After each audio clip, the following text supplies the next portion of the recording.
जो कि है रूपारेल। रूपारेल नदी को लसवारी नदी भी कहते हैं और लोकल लैंग्वेज में, स्थानीय भाषा में इसे वरहा नदी भी कहते हैं। तो रूपारेल को वरहा नदी भी कहते हैं स्थानीय भाषा में, और अन्य नाम इसका लसवारी नदी भी है। इसका सिंपल है, अलवर में थानागाजी के पास उदयनाथ की पहाड़ियों से निकलती है। अब देखिए, उदयपुर वाटी और उदयनाथ में कंफ्यूज मत होइएगा। रेल नाथ के पास जाना है तो रेल लेके जाएंगे, नाथ मतलब भगवान, भगवान के पास रेल लेके। तो उदयनाथ की पहाड़ियाँ हैं और उदयपुर वाटी सीकर में तहसील थी, वो काकली नदी से संबंधित थी।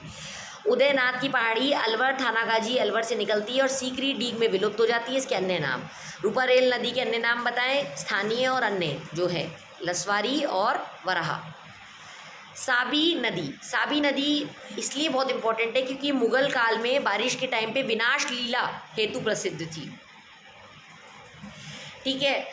और विनाश लीला मतलब बारिश से होने वाला जो भी नुकसान होता था उसके लिए जिम्मेदार थी ये नदी। कौन सी नदी? साबी नदी, मुगल समय में। तो वर्षा ऋतु में विनाश लीला के लिए प्रसिद्ध थी। जयपुर में ये सेवर की पहाड़ियों से निकलती है, कोटपुतली बहरोड जिले में बहती हुई हरियाणा में पटौदी के उत्तर में विलीन हो जाती है। बस इसकी इतनी सी बात है। साबी मतलब चाबी, दिमाग में रखो चाबी। एक की का सा सिंबल आप दिमाग में रखें, है ना, की टाइप की चीज़ आप दिमाग में रखें। तो साबी यानी चाबी, चाबी इज़ द कीवर्ड। मैंने बताया ना, चाबी घुमा रही थी बार बार अरवारी। लास्टली हमारी दो नदियाँ बची हैं, बाणगंगा और अरवारी नदी। देखिए, बाणगंगा जो नदी है इसको अपन कहते हैं, इसके कुछ अन्य नाम है। इसको अपन कहते हैं रुंडित सरिता, इंग्लिश में कहते हैं बी हेडेड रिवर, ताला नदी और अर्जुन की Ganga. Very very very important, कई बार एग्जाम में आया है कि अर्जुन की गंगा किस नदी को कहा जाता है, रुंडित सरिता किस नदी को कहा जाता है, ताला नदी किस नदी को कहा जाता है। तो अर्जुन की गंगा यानी बाण गंगा, क्योंकि अर्जुन बाण, धनुष बाण से संबंधित था, उनका संबंध था, तो अर्जुन की गंगा भी कहते हैं। रुंडित सरिता इंग्लिश में बी हेडेड रिवर।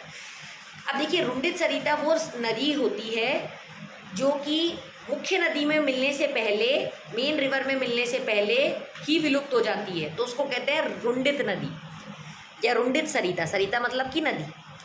अब कोटपुतली बहरोड जिले में बैराट की पहाड़ियों से ये निकलती है, जयपुर में बहती बहती दौसा में माधो सागर डैम से होती हुई भरतपुर में सबसे ज़्यादा, इसका सबसे बड़ा रीजन में भरतपुर में ये बहती है। सर्वाधिक बेसिन है इसका 2746 वर्ग किलोमीटर, 2746 वर्ग किलोमीटर भरतपुर में सर्वाधिक बेसिन है।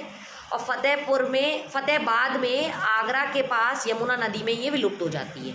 आजकल तो ये भरतपुर में ही विलुप्त हो जाती है, पर आमतौर पर जो इसका पैटर्न रहा है कि कोटपुतली बहरोड में जिले में बैराट की पहाड़ियों से निकलती है, जयपुर में जमवा रामगढ़ बांध, दौसा में माधो सागर बांध और भरतपुर में सबसे ज़्यादा सर्वाधिक बेसिन बनाती हुई 2746 किलोमीटर का ये भरतपुर जिले में, आगरा के पास फतेहाबाद में यमुना नदी पे मिल जाती है, लेकिन वर्तमान में ये भरतपुर में ही विलुप्त हो जाती है। ये राजस्थान की ऐसी दूसरी नदी है जो ज़्यादा वर्ष होने पर अपना जल यमुना में डालती है, क्योंकि ये बैराट की पहाड़ी से निकलती है। तो इस नदी के किनारे प्राचीन काल में हम देखते हैं बैराट सभ्यता विकसित हुई। Very very important. 2012 में बाणगंगा को रुंडित नदी होने के कारण, क्योंकि ये मुख्य नदी में मिलने से पहले ही विलुप्त हो जाती थी, इसको अंतः प्रवाह नदी में शामिल कर लिया, क्योंकि अंतः प्रवाह नदी भी वही होती है जो समुद्र में अपना जल नहीं निकलती, अपने प्रवाह क्षेत्र में विलुप्त हो जाती है। और रुंडित सरिता यानी बी हेडेड रिवर भी वही नदी होती है जो मुख्य नदी में मिलने से पहले विलुप्त हो जाती है। क्योंकि इसका नेचर रुंडित नदी का था, इसलिए 2012 में इसको अंतः प्रवाह नदी में शामिल कर लिया गया। अब क्वेश्चन, गंगा नदी के किनारे कौन सी सभ्यता विकसित हुई? इसका आंसर आप कमेंट में दीजिएगा। इससे आपको पता चलेगा मुझे भी कि मेरा पढ़ाना कितना इफेक्टिव रहा, आपको कितना समझ में आया, और फीडबैक ज़रूरी है हर चीज़ के लिए। तो आप इन सभी क्वेश्चन का आंसर दीजिएगा। मैं जानती हूँ कि इस वीडियो में थोड़ा जूम इन जूम आउट बार बार हो रहा है, लेकिन प्लीज़ इस बार आप इसके संग कोऑपरेट कीजिए। अगली बार मैं और इसमें इम्प्रूव करने की कोशिश करूँगी। देखिए, हमारी लास्ट नदी अरवारी नदी, वैसे तो ये इससे अभी तक एक ही बार क्वेश्चन आया है, बट अब क्वेश्चन आ चुका है पास्ट में, तो हम इसको भी डिस्कस कर लेते हैं। देखिए, अरवारी नदी के बारे में मैंने एक छोटा सा फैक्ट लिखा है इम्पोर्टेंट सा, कि ये नदी सूख गई थी, जिसे तरुण भारत संघ के प्रयासों से पुनर्जीवित करा गया।